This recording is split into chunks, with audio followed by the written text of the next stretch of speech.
शक। यूनानियों के बाद शक आए। शकों की 5 शाखाएं थीं और हर शाखा की राजधानी भारत और अफगानिस्तान में अलग अलग भागों में थी। पहली शाखा ने अफगानिस्तान, दूसरी शाखा ने पंजाब, राजधानी तक्षशिला, तीसरी शाखा ने मथुरा, चौथी शाखा ने पश्चिमी भारत एवं पांचवी शाखा ने ऊपरी दक्कन पर प्रभुत्व स्थापित किया। प्रथम शक राजा मोअ था।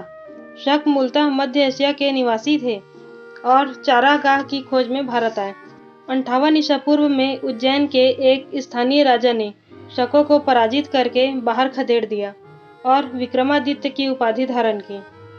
शकों पर विजय के उपलक्ष्य में 58 ईसा पूर्व से एक नया संवत विक्रम संवत के नाम से प्रारंभ हुआ।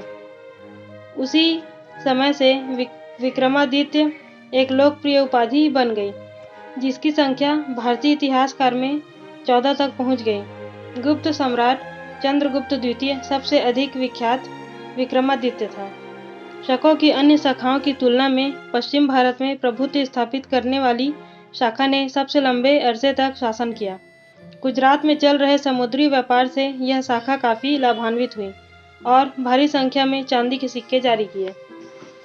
शकों का सबसे प्रतापी शासक रुद्रदामन प्रथम था, जिसका शासन 130 से 150 ईस्वी गुजरात के बड़े भाग पर था। इसने काठियावाड़ की अर्धशुक्त सुदर्शन झील, मौर्यों द्वारा निर्मित, का जीर्णोद्धार किया। रुद्रदामन संस्कृत का बड़ा प्रेमी था।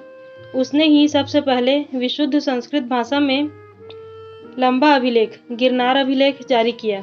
इसके पहले की सभी अभिलेख प्राकृतिक भाषा में रचित थे। भारत में शक राजा अपने को क्षत्रप कहते थे। पार्थियाई या पहलव। पश्चिमोत्तर भारत में शकों के आधिपत्य के बाद पार्थियाई लोगों का आधिपत्य हुआ। सबसे प्रसिद्ध पार्थियाई राजा गोंडोफर्निस था। इसी के शासनकाल में सेंट टॉमस ईसाई धर्म का प्रचार करने के लिए भारत आया था। नोट: पार्थियाई लोगों का मूल स्थान ईरान में था।